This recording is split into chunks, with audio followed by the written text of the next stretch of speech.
Across the Middle East, a war is being fought, but not in the way you might think. There are no formal declarations, no armies marching across borders.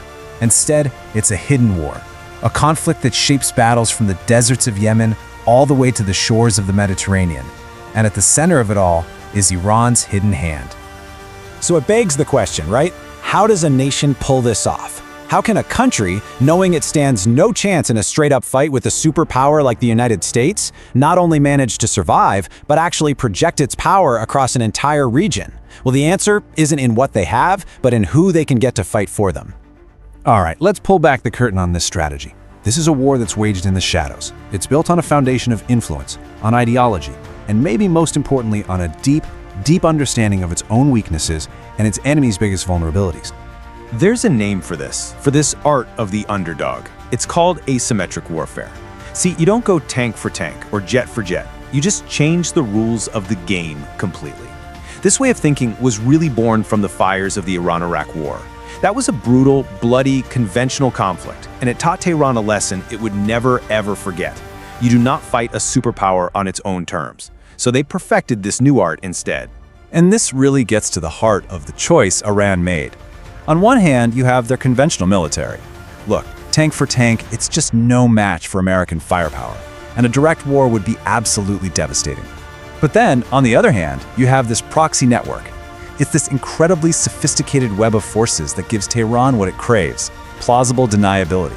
It lets them project power for a fraction of the cost and challenge their biggest rivals without ever having to fight them head-on. So to really understand this network, where do you even begin to unravel it?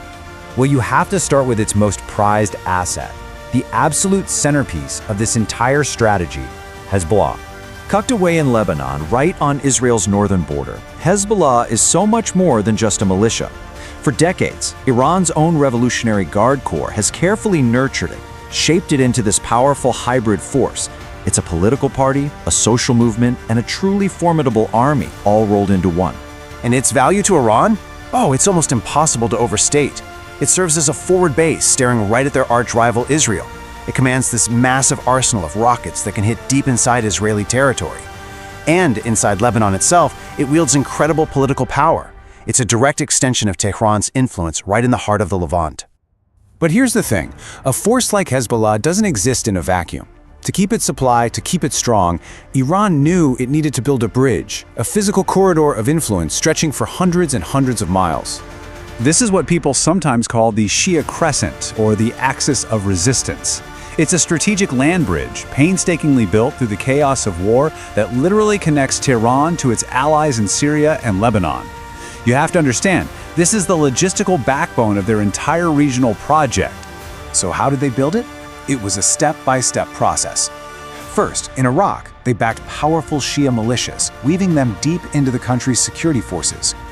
Then, they intervened decisively in Syria's civil war, propping up the Assad regime to secure that crucial middle link. And once that bridge was complete, weapons, money, fighters, it all started to flow, all the way to Hezbollah in Lebanon. Okay, from that land bridge, our story now pivots south to a totally different theater of operations. One where Iran figured out how to threaten the very lifeblood of the global economy: maritime trade. Down in the fractured, war-torn landscape of Yemen, Iran threw its weight behind the Houthi movement. And for Iran, their strategic location is everything. See, they sit right at the Bab al-Mandeb Strait, this narrow little waterway that a huge percentage of the world's oil and cargo has to pass through. So by giving the Houthis advanced drones and missiles, Iran suddenly had a whole new set of cards to play. All of a sudden, they could threaten their rival, Saudi Arabia, from an entirely new direction. But even more important, they could disrupt global shipping in the Red Sea, giving them leverage over the entire world economy. So you see all these pieces on the board: Hezbollah, the land bridge, the Houthis. What's the endgame here? What is this all for? What is Tehran's grand ambition? Make no mistake, none of this is random. This is not just a collection of alliances of convenience. It is a coherent, calculated grand strategy. Every single piece, Hezbollah, the Iraqi militias, the Houthis, is a tool designed for a very specific purpose in a long-term campaign to reshape the regional order in Iran's favor. When you boil it all down, this network serves three main goals. First, deterrence. By surrounding its enemies with threats, it makes a direct attack on Iran itself incredibly painful. Second, influence. It keeps rivals like Israel and Saudi Arabia constantly looking over their shoulders. And third, the big one, hegemony. The long-term ambition to upend the status quo and become the dominant power in the Middle East. But, and this is a huge but, there's a deep, dark irony at the heart of this strategy. A terrible and ever-present danger that's baked right into the design. And here is the central paradox. The whole point of this network is to avoid a direct, devastating war. Yet, by creating so many flashpoints, by empowering so many different groups, what they've actually done is lay a series of tripwires all across the region. It creates this constant, immense risk that something, somewhere, will escalate by accident.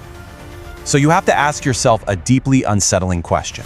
What happens when one of these local conflicts flares up, say in Gaza or Lebanon, and one of these proxies decides to act on its own? Can the puppet master really control all the strings once chaos breaks loose? And that really leaves us with this final chilling thought.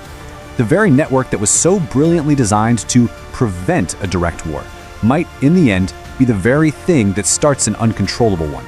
A complex web meant to ensure survival could become the trigger for the entire region's self-destruction. At Geotectonics, our mission is to uncover these profound tectonic shifts, offering clarity in a world of complexity. If this analysis deepened your understanding, please like this video to support our work, share it with others who seek real insight, and subscribe to Geotectonics to ensure you never miss our next deep dive. We'll continue to explore the crucial geopolitical movements that define our time. Thank you for joining us.